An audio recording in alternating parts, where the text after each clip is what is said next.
Okay, we're here to talk about the ATS system, booting it up and shutting it down. So first, let's talk about the sound system.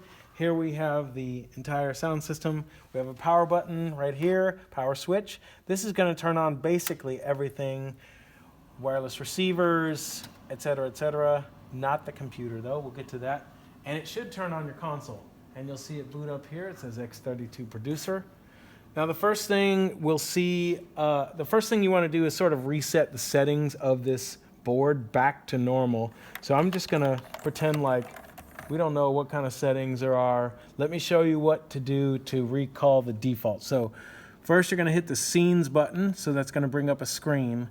And then over here it's going to say scene 1, and if I tap the button, it will I'll be able to press go. So I hit go here. And it's asking me, do you want to load the scene CP school? That's probably the one you want.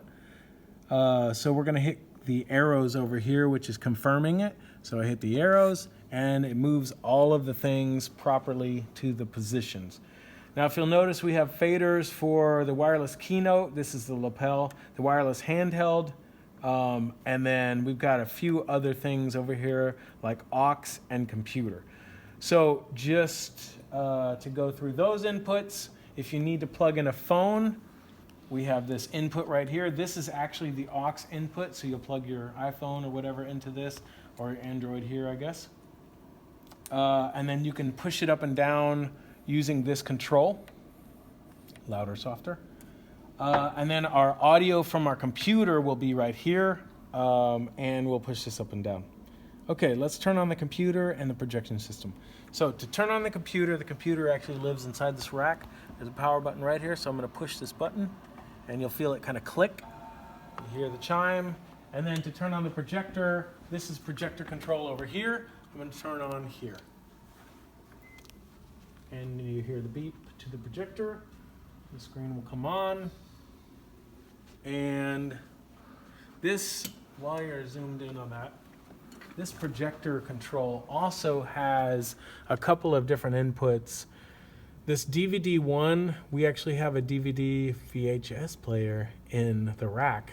And if we wanted to switch to that, we'd press that button. PC2 is actually the PC input in the front of the room on the stage. And these are all VGA inputs. So if you have something else, we will need to talk.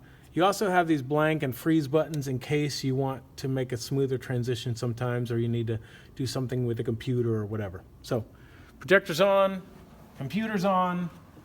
We're going to go ahead and launch propresenter.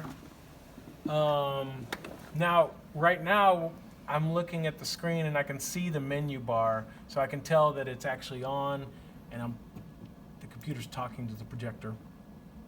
So when I launch propresenter, it'll refresh these guys, the screens, and we'll boot up momentarily. Okay.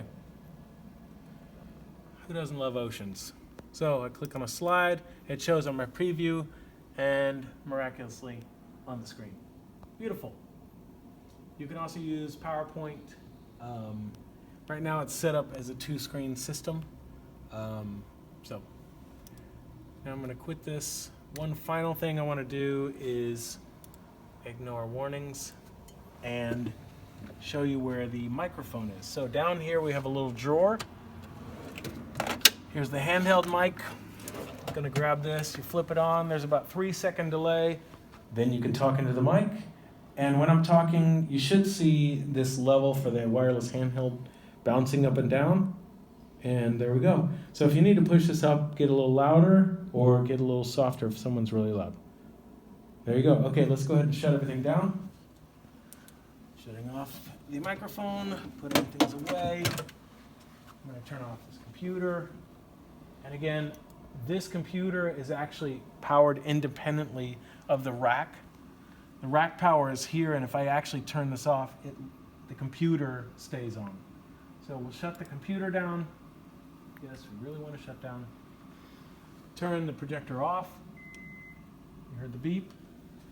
And then finally, we're going to shut down here. It's not a bad idea to take this master level and push it down first so we don't get a nice clunk through the system. but you can really just turn off right there. Okay, good luck everybody.